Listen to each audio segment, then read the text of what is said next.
What is up, IDP Army? What is up, fantasy football fanatics? Thank you, Maximus, for the heads up. Did not realize my mic was muted, so we're starting the stream over again.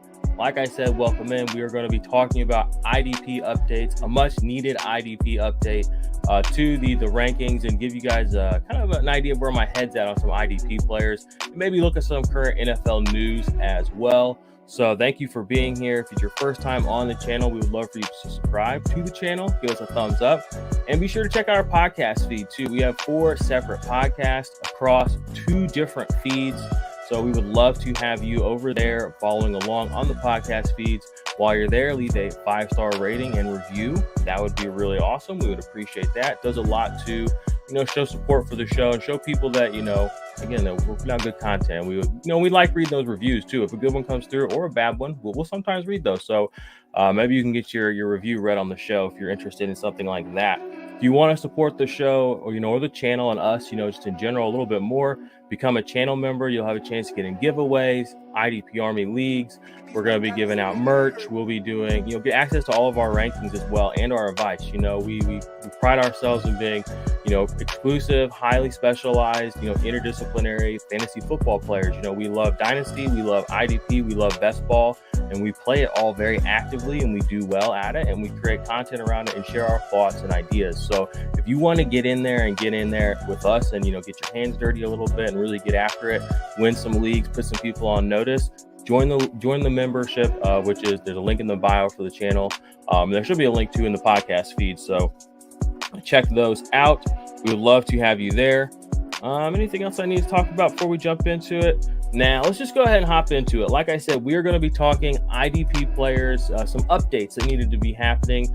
Maybe talk about a few players that are, coming up in a lot of questions that I'm seeing across Discord, across Facebook, across YouTube, across TikTok, across Twitter. There's a lot of places these conversations happen. We have eyes and ears everywhere, Reddit as well. So some players that are commonly coming up. People are wanting to know kind of how should I handle this player? What should I do with them? So let's just go ahead and hop right.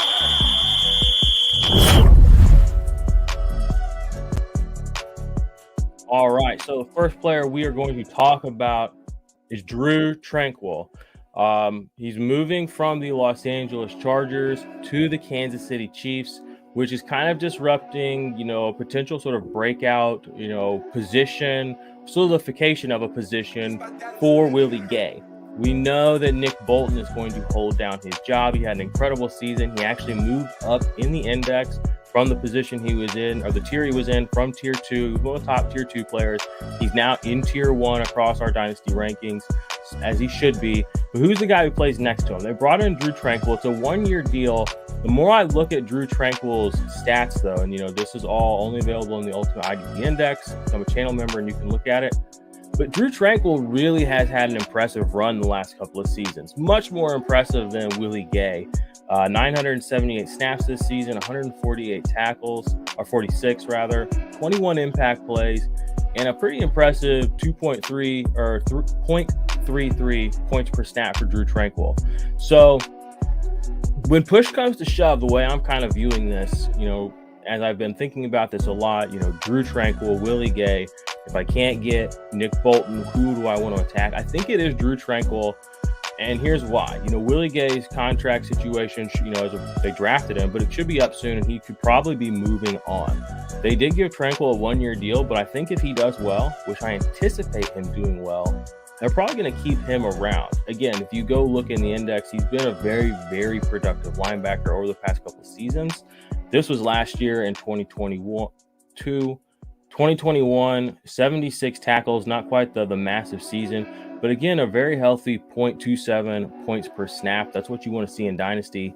That's what you want to see for any player in IDP. So very much into Drew Tranquil over Willie Gay right now. Now, that's not to say that Willie Gay is going to be obsolete from the conversation.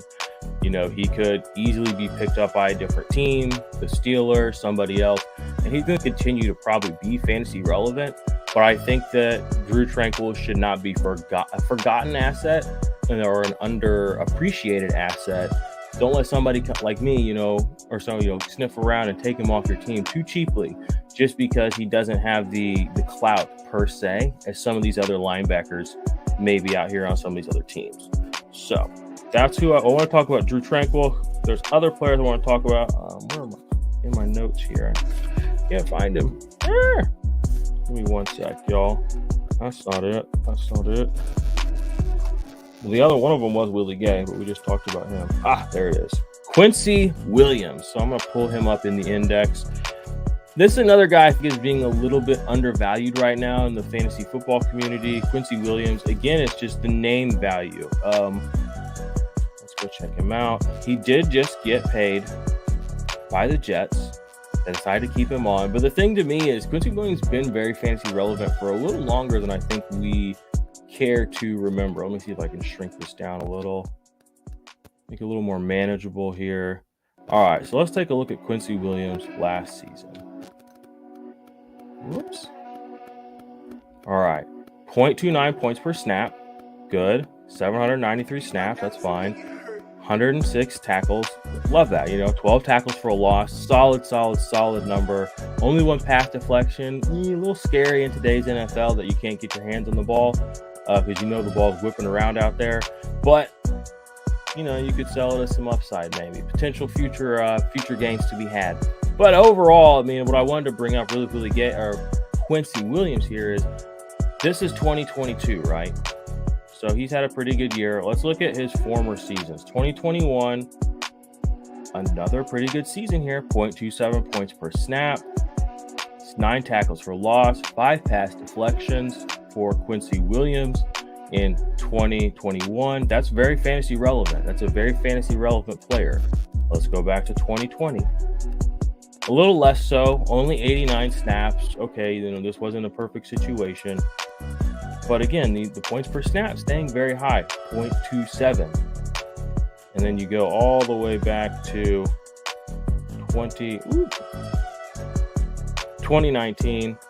Played quite a few snaps. Not too great here, but his overall raw stats still fine. 50 total tackles across 500 snaps. A little peckish there on the tackle rate of 9.74. But again, this was his rookie season, 2019. It's been very good since then, 12.36 for a tackle rate. Again, points per snap, very healthy. Tackle rate well into the double digits again. In this last year, best of his career. So this is a player who has just had best of his career, season. And people I don't really think are valuing him right. I think I saw maybe I actually have a tweet that I was going to pull up. Somebody mentioned him, I think, in a poll on Twitter, and Quincy Williams was just losing to people I did not think he should be losing to in a poll about value. I don't have it right here. Maybe I'll pull that up or retweet it out on the Twitter, so go check that out. But I just wanted you to realize and notice Quincy Williams has been very fantasy relevant, IDP relevant for quite a while, and he's been, again, it's not just a little bit of notice. He's playing a lot of football and he's making a difference for your teams. So there's no reason to really be undervaluing him except for the name, which isn't a big name in probably many circles, not even our circle. But we welcome you, Quincy Williams, to our circle. Hopefully we gassed him up enough there for somebody to make a move and get him. So next player I'm going to talk about, I don't really need this thing for. I'm going to try to make myself full screen. Whoops. So Jamal Adams, Julian Love, and Quandre Diggs just had a space with Mace on Twitter, if you all check those out. And we were talking a little bit about the safety situation because I read something that Bucky Brooks had put out, kind of breaking down how Pete Carroll has brought in Julian Love and how he likes that move. And not to get deep into the weeds and the numbers, you can look all that stuff up yourself. You should do your own research. But we talked a little bit more about why they made this move and how it could all fit together. And Jamal Adams has been fragile. He's missed, I think it was 22 games is what Bucky had cited there in the last 2 seasons. That's a lot of football to miss. Maybe it was even 3 seasons. But that's a lot of football to miss for a guy getting paid like him. And Iggy brought up a good point. He's like, he's fragile, and he's shown that. And that's true. That's something we adhere to on this channel is when a player kind of shows you who they are, you believe them, Now, could he stop being fragile? Sure. But today, he's been a fragile asset. So I say all that to say Julian Love is pretty dang good. Quandre Diggs is pretty dang good. And Jamal Adams is pretty dang good. The thing is, we know Jamal Adams has his issues. I think the situation, and Iggy kind of agreed with me, and so did Mace, we're looking at a situation where they can play the other two guys deep, and they're allowed to really use Jamal Adams sparingly as a weapon, and he likes to rush the passer. He broke the sack record for defensive backs, 9.5 sacks a few seasons ago. Since then, he really hasn't done much in that department. But we do know that he's a versatile player. Pete Carroll's a smart coach. He's a wily old fella. I really like this 3 safety package that he's got, and I think that could cap everybody's ceiling. But I don't want people to undervalue any of these players. Nobody really has. Should be looking at anybody in this group. Between Quandre Diggs, Jamal Adams, or Julian Love as a DB1. But there are going to be fantasy relevant guys, maybe have some DB1 weeks, and are probably going to be potentially on your waiver wires in some dynasty leagues right now. So go check them out. Don't want to sleep on them too much. And actually, the last player I wanted to talk about is the brother of Quincy Williams, Quinton Williams, because I've been kind of going back and forth with some trades with some guys and trying to figure out exactly where I view Quincy, or Quinton, rather. I'm sorry. Let me pull him up here on the stream. Oh, Big Q. That's what we call him around here. Well, might work if I had him pulled up, huh? Bada boom. All right, there you are, Big Q. Big Q on deck. Bang. So we got my man Big Q here. All right, we love Big Q. Tier 3 defensive line player for me. And I think he's kind of the heir apparent to the Aaron Donald name that everyone's just going to kind of throw out there for the rest of forever as the best defensive tackle in the league, and rightfully so. He's kind of a game wrecker. And I just wanted to point out that I moved his draft pick capital. You can see right here. This is all in the index for every single player. He's now a hold. I think you could probably buy him, but I have a 2nd round pick as his value, and that's in a mixed, IDP and offensive league, defensive rookie draft. If you want to look to get rid of a pick without a player or find a conversion point, I like to use picks. Quinton Williams worth a 2nd round pick because you get a young player, 25 years old, who's had several really good seasons. He did hurt his foot this last year, still came out, had an amazing season. Let's pull up his stats, his actual stats. 12 sacks on 690 snaps. That is impressive. But look at the diversity of his production profile here. Plenty of sacks, plenty of quarterback hits, 28 quarterback hits on 690 snaps. That's crazy. That is crazy. In a good way. That's special. Look at some of these other things he was able to do. 4 pass deflections. But again, 12 sacks. 12 sacks. And I'm not saying he's going to do that again. It's me when people are like, I can't do it again. Well, let's just look at some of the auxiliary metrics, Points per snap, 3.4, pretty high. Doubt it was that high before. Tackle rate, almost 8%. Impact play rate, 4.5%. Let's go look at him the year before. 6 sacks, similar sack number or snap number, 613. Tackles, 53. We can work with that. That's a very workable number. QB hits, though, kind of a lot lower here. Only 12. But points per snap, still 0.26. That's a rock solid number at any position. And to have a defensive line player, interior defensive line player, have a number that's solid and then really, really good 2 years in a row, pay attention. Pay attention. Season before that, sub 600 snaps, still 55 tackles for Big Q. Love that. 7 sacks. Look at him. 0.3 points per snap. Actually, I remember I made a video about him, and this is 2 years ago. I made a video about him. I'm pretty sure if you go to the channel and you go to our shorts and go way down, I actually did say that he was better. You should be drafting him instead of Aaron Donald. And I said that he might be better than Aaron Donald coming into last season. And I feel like that's going to gain some steam out there. And again, he's one of these players where every time I bring him up because I feel like I don't bring him up enough, but he's just been a vision for the Jets. He's a big part of the culture they have there, I believe, and a big part of the reason that defense is kind of doing what it needs to do. You know, Robert Saleh shows up, he has a career year. You know, these things are not accidents. You go back here, this is rookie season. Who was the coach here? Was this Bowles or was this the goofy guy? What was that terrible person's name? The one with like the eyes. Y'all remember what I'm talking about. Throw me a comment, Maximus. Actually, again, shout out Maximus for saving the whole show there with telling me that I was muted. It's just an absolute legend, total hero ball out here.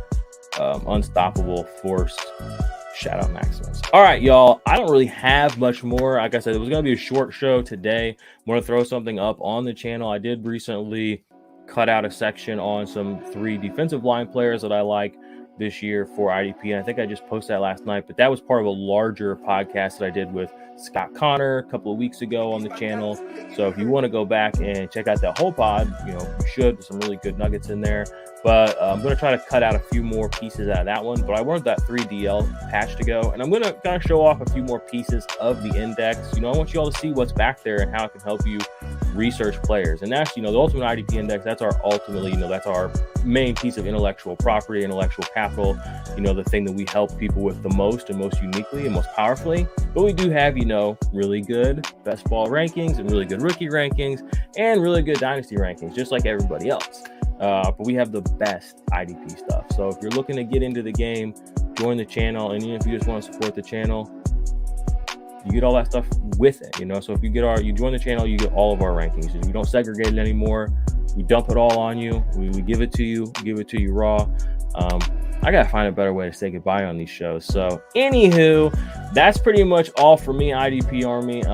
Like I said, smash subscribe, follow us along on the podcast feeds, 5-star rating and review. And remember, IDP and the P, it's the positive.